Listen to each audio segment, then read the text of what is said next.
Bueno, entonces, ¿qué es una ecuación diferencial? Una proposición abierta que puede aparecer hasta la enésima derivada de la función que busco. La derivada más alta que aparece define lo que se llama el orden de la ecuación diferencial y se llama ordinaria porque son derivadas de una función de una variable real. Vamos a hablar la solución de la ecuación diferencial es una familia de funciones con n parámetros. ¿Por qué con n parámetros? Porque aquí puse el orden de la ecuación diferencial como n y la escribo así: y igual y, y la y es función de ¿quién? De x. La única variable independiente es x, y aquí pongo un punto y coma para indicar que van a aparecer en la solución los parámetros o constantes C1, C2 hasta C sub n. Esa es la solución de la ecuación diferencial. Una ecuación diferencial de orden n, su solución es una familia de funciones a n parámetros.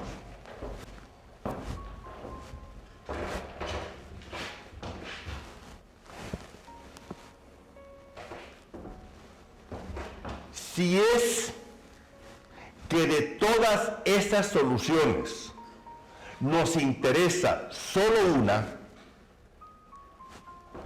entonces tendríamos cada miembro de la familia, cada uno está identificado por n letras, por n parámetros, por n constantes. Entonces, para determinar una, ¿cuántas constantes debo determinar? N. Entonces me hace falta dar cuántas condiciones, para cuántas ecuaciones debo generar, n ecuaciones, y esto es lo que se llama el problema de valor inicial. Lo voy a explicar mejor un poco más adelante para que no se me enrede. Bueno, hay que resolver ecuaciones diferenciales. El mundo sería distinto y la revolución industrial si hubiera avanzado todo mucho más rápido, la física misma, si existiera matemática para resolver todas las ecuaciones diferenciales. No existe. Las ecuaciones diferenciales más interesantes que existen son las llamadas no lineales, que es donde aparece la y elevada al cuadrado, al cubo o bajo un seno. Y esas ecuaciones son las que rigen la naturaleza, pero no hay matemática todavía para resolverla, solo métodos numéricos. Pero los métodos numéricos, como vamos a ver cuando hagamos aquí métodos numéricos, puede ser que nos estemos pasando por el punto crítico. Es decir, por ejemplo, ¿quién sabe, conocen ustedes un punto crítico en algún fenómeno? ¿Qué son fenómenos críticos? ¿Qué son fenómenos críticos y pertenecen a un campo de la matemática que se llama teoría de catástrofes? Y en el universo solo existen 7 tipos de catástrofes que van a aparecer aquí en ecuaciones diferenciales que se las voy a dar. Y una de esas, toda catástrofe, da lo que se llama un fenómeno crítico. ¿Y qué es un fenómeno crítico? Es un cambio de estado, un cambio en la materia, un cambio en la sociedad. Por ejemplo, en teoría de catástrofes se estudia bajo qué condiciones fue que colapsó el Imperio Romano. Entonces se definen las variables que intervienen en un colapso social y se ve qué valor crítico, cuándo se está aproximando esa sociedad a un valor crítico en el cual se va a dar una revolución. Por ejemplo, cuando ustedes piensan en la Revolución Francesa, cuando le dicen a los reyes, a Luis, a los Luises, cuidado que ya vienen, ahí vienen los muchachos, ¿verdad? Cuidado que ya vienen, ya a tomar la Bastilla. Y cuando dijeron, bueno, reconozcamos la libertad, ya era demasiado tarde. Ya le habían cortado la cabeza a muchas personas. Entonces, es decir, digamos, un fenómeno crítico es cuando se da una transición violenta no esperada. El más conocido para ustedes es la transición del agua. El agua es un líquido, está en estado líquido, como lo conocemos nosotros, a las temperaturas ambientes, al menos que vivimos en Guatemala. La temperatura, al llegar a 98.2 o 100 grados centígrados, el agua tiene una primera transición. O sea, la materia tiene una estructura. Si saliéramos, por ejemplo, de la estructura sólida del agua, del hielo, el hielo cristalizó y es, por ejemplo, ya las oscilaciones de las moléculas son mínimas, ya no hay. Entonces tenemos un cristal. Eso es abajo de 0 grados centígrados. Ahora, fíjense bien que en todos los fenómenos críticos hay muchos, la transición magnética, la transición a superconductor, hay temperaturas críticas para todos los materiales y hoy en día es un punto muy candente, por ejemplo, la temperatura del antiferromagneto. Por ejemplo, en el agua. En el agua aquí estamos, y voy a ponerme aquí 4 grados centígrados. De 4 grados centígrados y voy a poner 100 aquí arriba.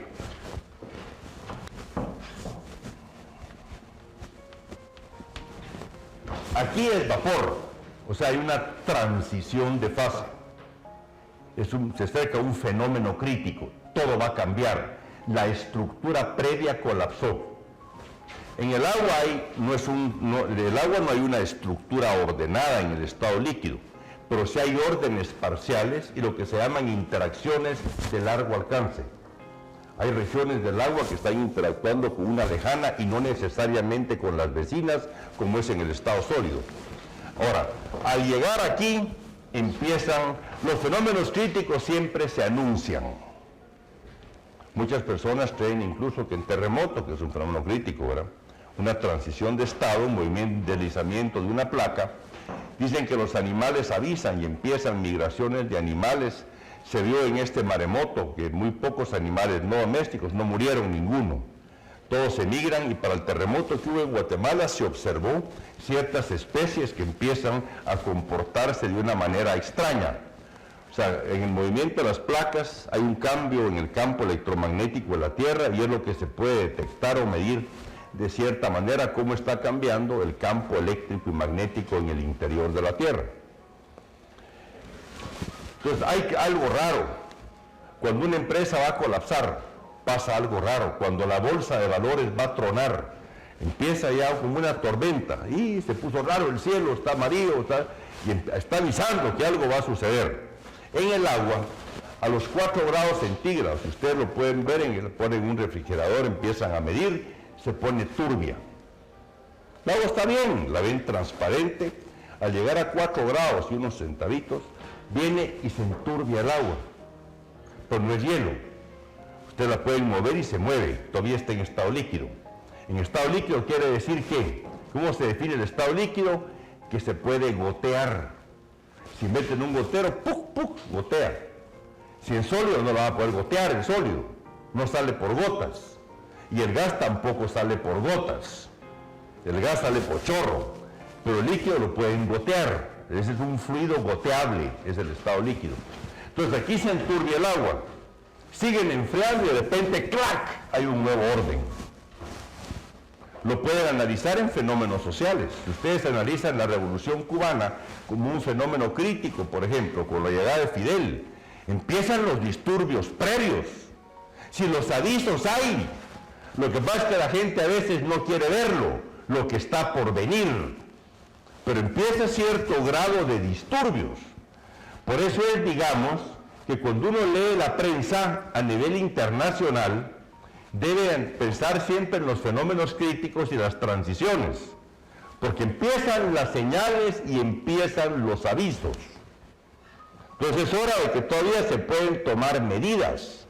Media vez, hay un punto, digamos, aquí se puede revertir, hay un punto donde empieza a cristalizar el agua, donde ya no se puede revertir a menos que haga algo violento y saque el agua del proceso donde está.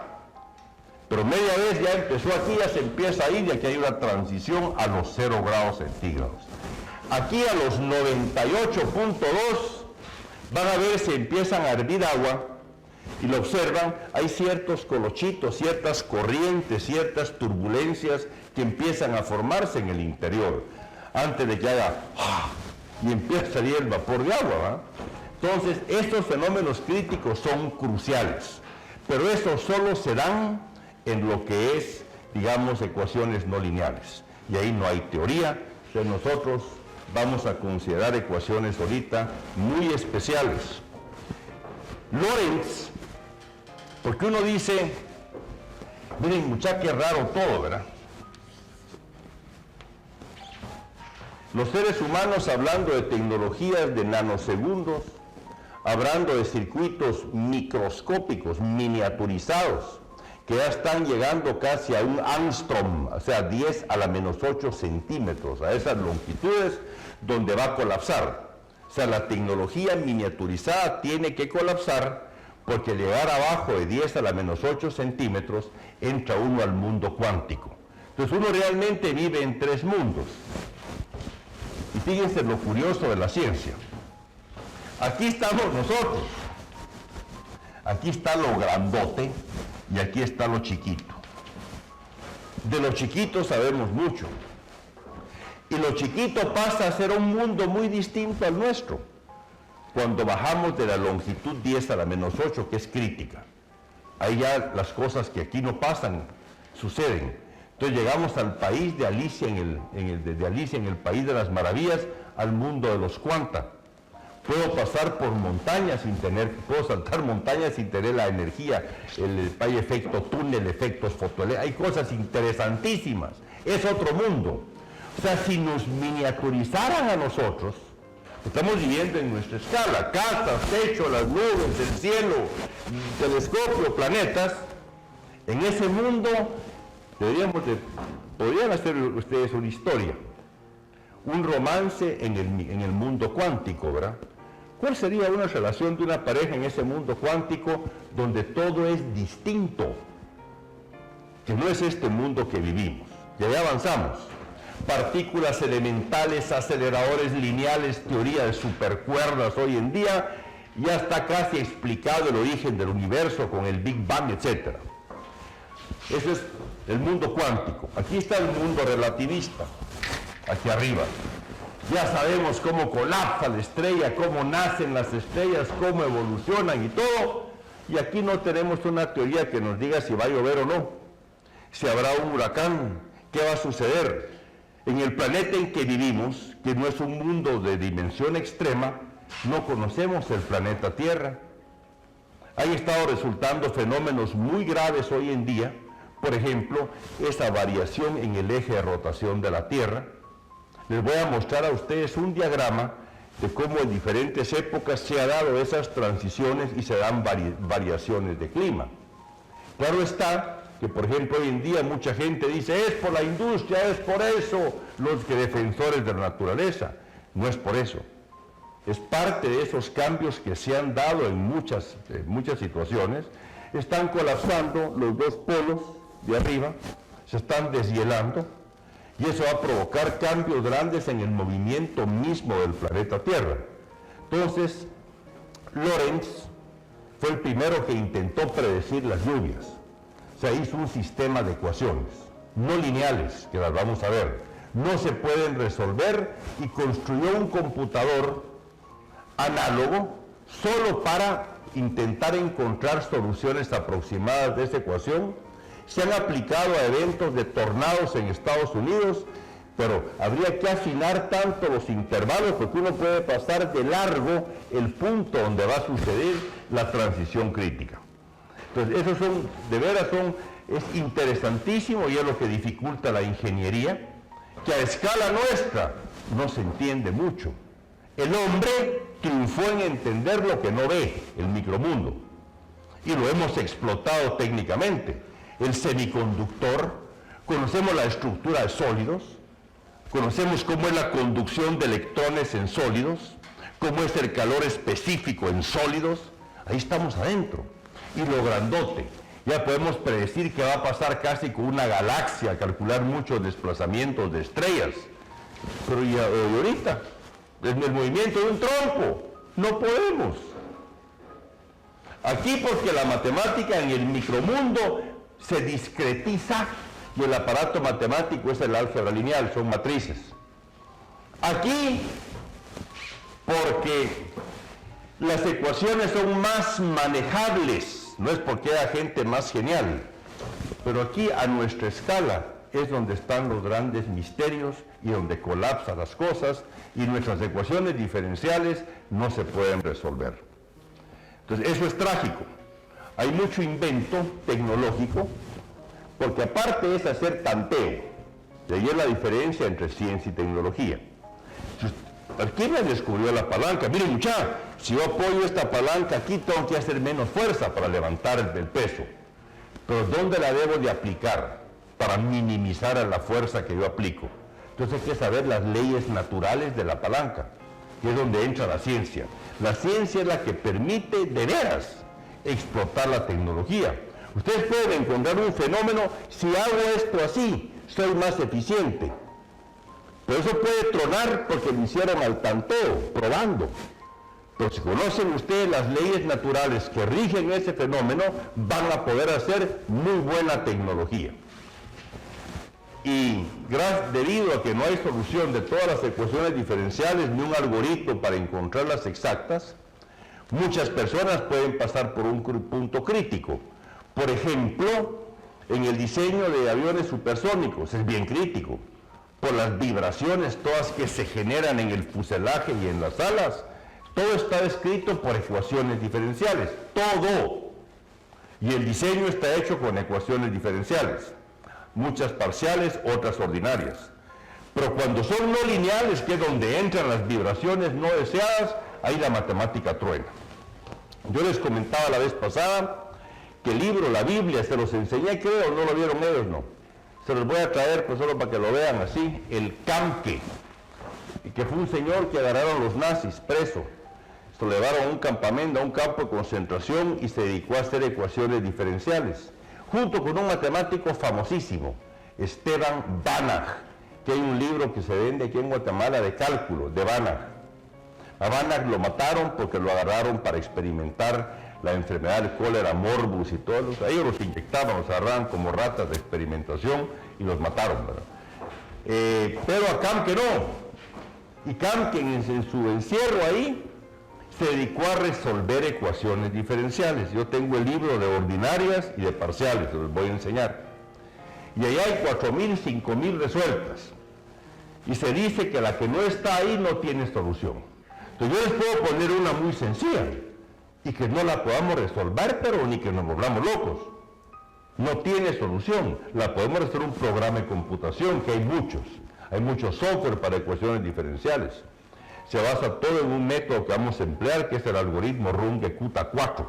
Este lo vamos a ver y vamos a tratar de que ustedes corran algún programa para buscar una solución aproximada de una ecuación diferencial. Pero el problema está en las no lineales. Entonces vamos con eso. Pues por eso es que las estudiamos por clases. Entonces vamos a ver el primer tipo. Primero, restricción. Nos vamos a ir a las de primer orden. Entonces, ecuaciones diferenciales ordinarias de primer orden. Ecuaciones diferenciales ordinarias de primer orden.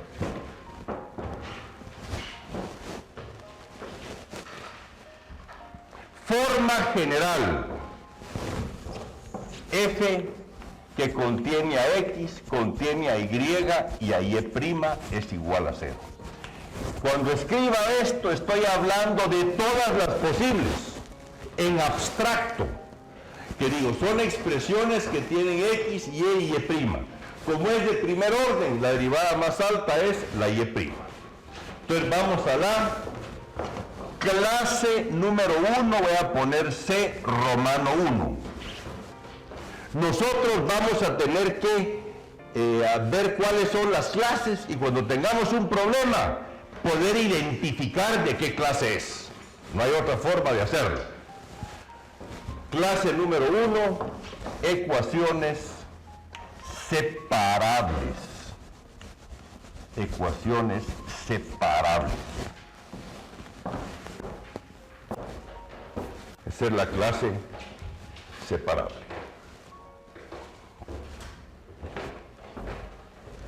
Entonces, f de x, y, y' igual a 0 es separable, es separable si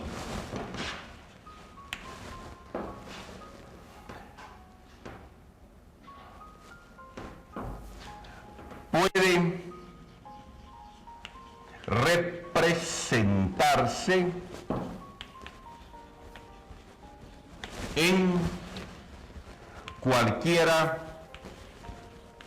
de las formas siguientes. Entonces tengo una ecuación en abstracto, f de x y y' igual a 0, es separable si puede esta ecuación representarse en cualquiera de las formas siguientes. ¿Y cómo lo vemos? Pues aplicando procedimientos del álgebra, despejando y'. Entonces, si puede representarse en la forma y' igual a una función f de x sobre una función g de y, o y' igual a una función f de x por una función g de y, o y' igual a una función g de y sobre una función f de x. ¿Cuándo es la ecuación diferencial separable? Si puedo despejar la y' y me queda separada una función de x y una de y en la forma de cociente o en la forma de producto. Entonces, ¿cómo veo si una ecuación diferencial es separable? ¿Cómo se ve? Se despeja la y'. Y se ve si al despejar la y' me queda un producto, un cociente de función solo de x y de función solo de y. Bueno, entonces si es separable, entonces, ¿cuál es el algoritmo de solución?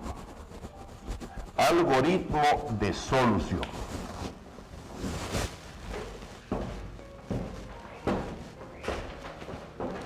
O sea, ustedes les dan una ecuación diferencial. No sabemos si es separable. Entonces viene, paso número 1.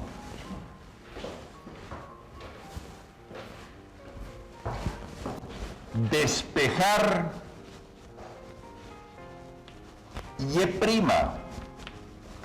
en f de x y igual a 0. Primer paso, despejan su y'.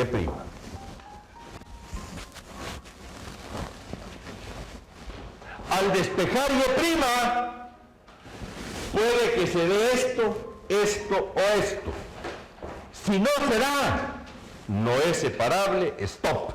Ahí murió. Entonces vamos a buscar si es de otra clase.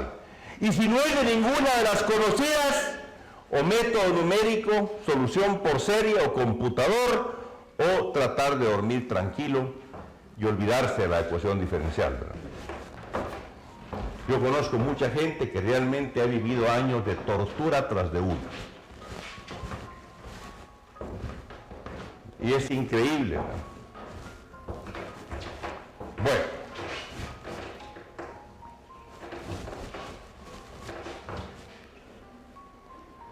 Paso número 2.